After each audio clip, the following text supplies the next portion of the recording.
I think you got it. Okay. Crazy busy mom here with my crazy busy sexy husband. Yes, yes, yes. All right, thanks for tuning in. I'm going to show you how to make some easy banana bread. And y'all, it's the most delicious banana bread ever. And I think if you try it ever. And I think if you try it at home, you'll be like, dang, this banana bread is lit. My kids would say it's gas. I still don't understand that. But maybe it's it means life. they have gas. Hopefully not that. All right, so you ever not know what to do with your bananas that look like this?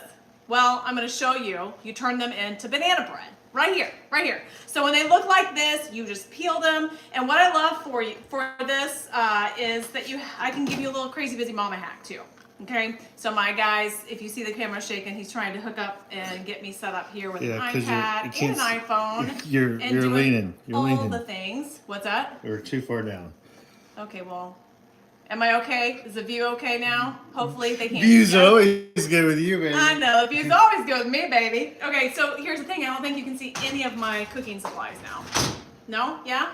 No? I don't know. Hold on, I'm going to wash my hand off. This is terrible. So as you're hopping on, let me know that you're on. Let me know how much you love banana bread. Let me know, do you have a favorite banana bread recipe? And you want to, I don't know, maybe it will rival mine. I don't know. But I definitely think, hands down, it's my very favorite. Okay, so when you get bananas and you don't know what to do with them and they're half rotten and the fruit flies are flying around, don't throw them away. And here's a crazy busy mama hack for you. If you don't have time to cook with them or bake with them right away, there's all sorts of things that you can do with them. Banana bread's one, banana oatmeal muffins are another, which are phenomenal. You can do banana pancakes. There's so many things that you can do with overripe bananas. So I just want to encourage you, do not get rid of those bananas. Do not throw them away. If you don't have time to peel them, here's the thing. Did you know that you can take the banana that I just had, the way that it looked, and throw it right in the freezer with the peel already on it? Did you know that? That's a crazy busy mommy hack for you. But did you also know that you can go ahead and peel them, mash them, put them in a Ziploc baggie, that's a freezer baggie, throw it in your freezer, and they're ready to go for anything at any time. You can make banana ice cream throughout the summer. You can make banana protein shakes, all the good things, right? Okay, so here's my bananas. And what I'm going to do is I'm going to use this little I use the meat masher for everything. If you don't have one of these, you can grab it in my Crazy Busy Mama store. Y'all, this thing is life. It literally is perfect for hamburger meat and grounding that up, but it's great for shredding chicken. I just missed a chunk there. You know what I probably should have done before I get stuff all over my cute little outfit? Is put my Crazy Busy Mama apron on. Hello. Okay, so let me do this really quick because I always end up kicking myself because I get stains on my clothes. And then I'm making my life harder than I need to in the laundry room. Do you guys do that? Okay, so I'm using this meat masher for my bananas and I'm mashing them all up really nice and good. This is great too if you have toddlers or babies that are just starting to eat food and you're feeding them bananas. My kids love bananas. And maybe they're not quite as ripe as you need them. This is great too because it makes instant baby food. I love this little meat masher. Again, you can find it at my Crazy Busy Mama store. I'm gonna set this aside and I will be sharing, this is obviously a tutorial, so if you're hopping on, let me know where you're tuning in from. Let me know what your weather's like. You guys, I'm in the Midwest and it's supposed to snow tonight. It's still supposed to be fall. I want that fall weather. I don't want to go from 70 to 23, you know what I mean? But we're supposed to get snow tonight, but whatever. Snow's beautiful. So whatever we get, it's gonna be a blessing. But let me know what your weather is like where you are at. Okay, so first things first, this is the banana bread. You're gonna use a cake mix. I like to use the yellow cake mix, so you just use your very favorite or whatever is at the store, your cake mix, and pour it in a bowl, because you're gonna put all these ingredients in a bowl. And I forgot to grab a wooden spoon here. But you want to pour that cake mix in just like that. Let me grab a wooden spoon really quick. I think a little wooden pasta spoon will be just fine. Just something. Okay, so you got your yellow cake mix just like this. Then you want to take a thing of banana pudding. Banana pudding, y'all. It's banana cream pudding. Doesn't matter if it's instant or cooked. You just need to have a box of it. And you want to pour that box of the banana cream pudding in. This banana bread recipe is literally so easy. and you probably have a lot of this stuff already on hand. Okay, so those two things together in that bowl, hopefully you can see that okay. And then we're gonna take 4 eggs. I've already cracked them because I thought, you know what, I don't need to be cracking eggs and trying to talk to y'all and engage with you all while I'm live. So I'm pouring those in like that. Yep. And setting that back there so I don't break it. So once I get those in there, I want to put a 1/2 cup of oil in there. I use like a canola oil, would be great. Pour that in. And the part of the hack of all hacks is when you're baking and when you're cooking is trying to pick up as you go. That's always a struggle. I love to cook. I love to bake. My daughter loves to bake. I love to cook, but I don't like to clean up the mess. And so one thing that I've learned is if I clean up along the way, it makes it so much easier. Okay, I'm reading this because I don't have all this memorized. My 4 mashed bananas. So I'm going to take this and these bananas that I mashed up with my fun little meat masher that's so universal in the kitchen. And I'm pouring this in here just like this, okay? Now, if I were smart, I'd have a little spatula. I'm going to use my little wooden spoon here. And I'm going to scrape all that out. Now, you can use more bananas. There's just the 4, like overripe bananas, and the more ripe, the better, friends. Did you know that every time you get a banana, it always feels like they go like super ripe, super quick. And so just, again, don't ever, if you miss the very beginning of this, don't ever throw them away. Throw them in the freezer with the peel on if you need to and tend to it later. But you can use those ripe bananas or overripe bananas, the ones that you wouldn't necessarily eat, in so many different things. Okay, I'm just mixing this up really, really good. Now you can, even, you know, the bananas, the more the ripe, the better for banana bread. If they look like they're rotten, basically, as long as they're not seeping out juice, then they're the best bananas to use for banana bread. Okay, I am mixing this up, and it should look about this consistency right here. Yeah, it smells really good. Okay, I love to put walnuts in my banana bread, and the kids love chocolate chips. And I got half the kids that do not want walnuts in them, and so what I'm gonna do here is I'm going to put the chocolate chips in. We all love the chocolate chips. I'm not going to put a lot, and you don't have to put any in if you don't want to. If you're like, why would you ever do that to your banana bread? Well, friends, you should try it because it's amazing, but you do not have to do that. So I would say probably about 1/4 of a cup. You could do a 1/2 cup, but that kind of goes to show you right there how much I put in, and I just had a little bit of extra little mini chocolate chips from something else that I was doing, and I guarantee you, you probably have bananas that need to be used up in your kitchen, and you probably also have those chocolate chips maybe from a handful of eating them, or maybe from baking cookies, that kind of thing. Okay, so I'm gonna take this, I'm gonna put them in my muffin tin. I like to do loaves of banana bread and the little muffin tins. These are perfect little silicone ones because I don't have to wash out my muffin tin. They're reusable, I wash them, they're amazing. Okay, so I'm gonna fill up this one with just the chocolate chips, and I'm just gonna use a little ice cream scoop. Probably half of this scoop is going to do.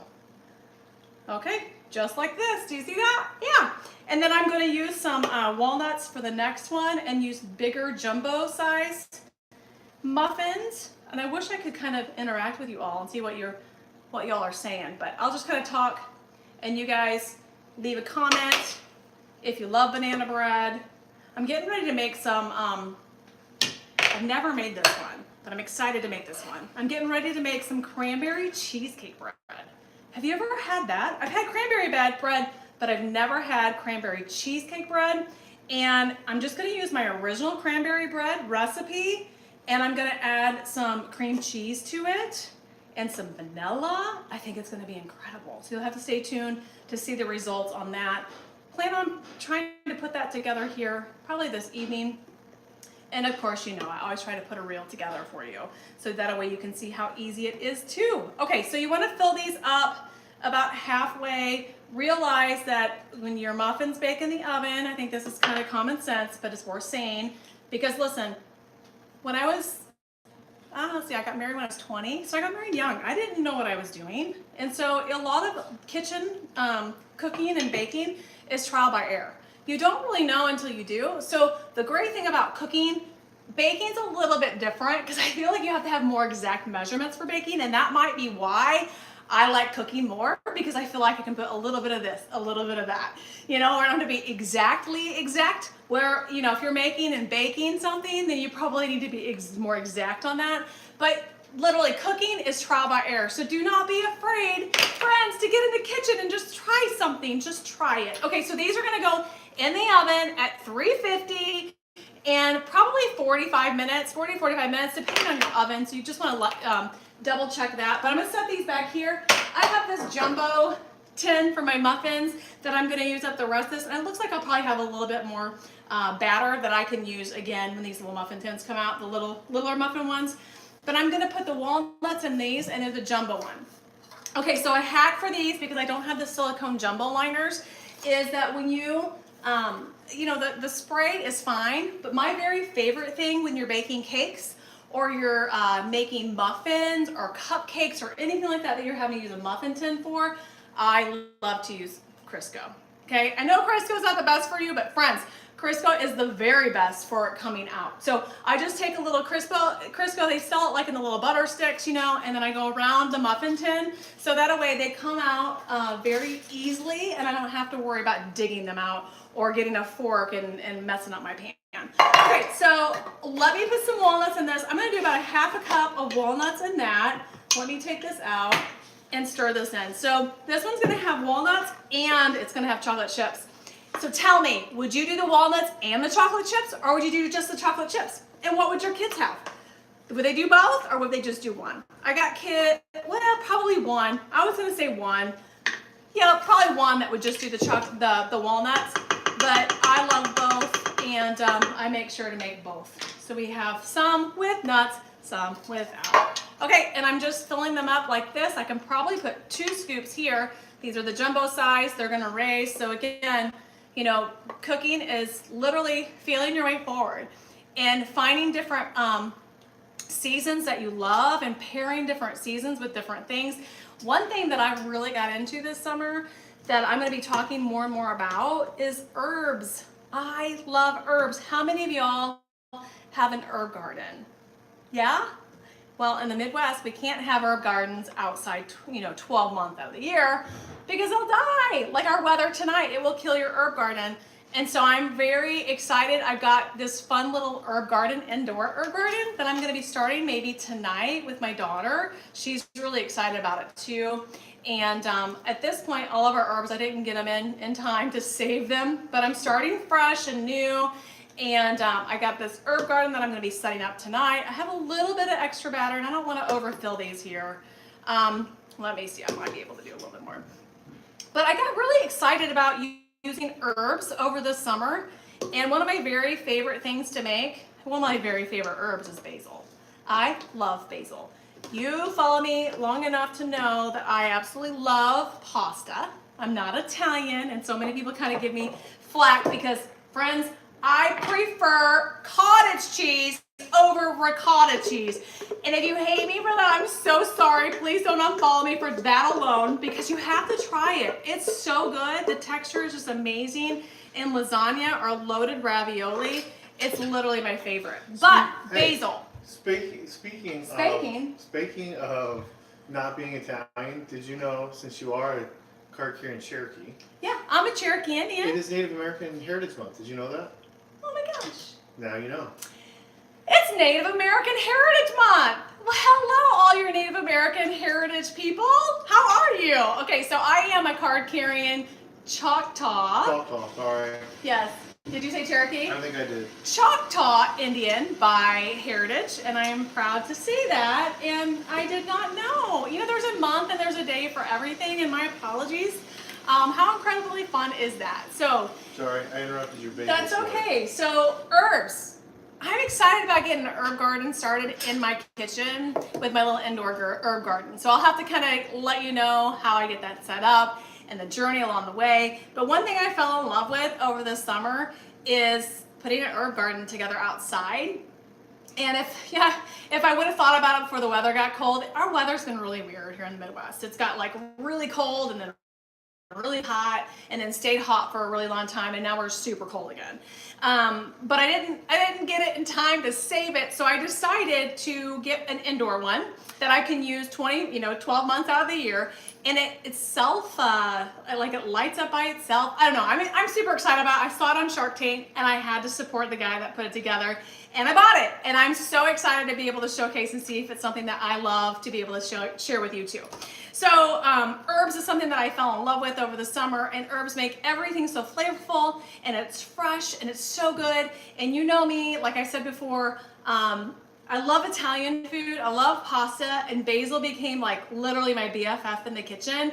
And instead of buying it at the grocery store fresh, every week, I was growing it and having so much of it. And I loved it. So I'm excited about bringing that indoors to create that garden inside. So if you're not using herbs, here's your encouragement to start an herb garden. I'll let you know if I like mine from my indoor. So if you're not, if you don't live somewhere where you can have an outdoor garden 12 months out of the year, then hopefully this will be something that I love personally, that I'll be able to share with you and have good results from, that I can share with you and that you can fall in love with too. But herbs are such a great way to flavor up and spice up, if you will, your dishes in a very healthy way. So I'm excited about showcasing more of that to you. But this is my fun little tutorial for banana bread. It's literally the best banana bread. Screenshot this right here, because I promise you, when you come back, I wish I could feed each and every one of you one of these little banana nut muffins, because they are so good, so tasty. You will absolutely love this recipe. I'll include it here in the comments below. I'll also create a little fun little reel on it, so that way you can have it and save it and share it too. And I just so appreciate each and every one of you. Have an amazing Monday. I hope you've had an amazing Monday. I can't believe it's 4 o'clock and it feels like it's 9 o'clock because it's so dark. I thought I better go live kind of a little earlier than I wanted to go live tonight, but I better go live before it's like pitch black outside and no one can see me. So I hope you got some great kitchen hacks, some great kitchen ideas, some good kitchen inspo. I hope I inspired you to get in the kitchen more with your kids over the holidays. It's so important. Build those memories together and do it having fun, trying new things, so that way when you prepare dinner or prepare those holiday cookies or that baking on that Saturday throughout the holidays, that you can come together at the table and share a meal, share a baked good, share a cookie, share a story, and share some intentional time together. Love you all. Thank you so much.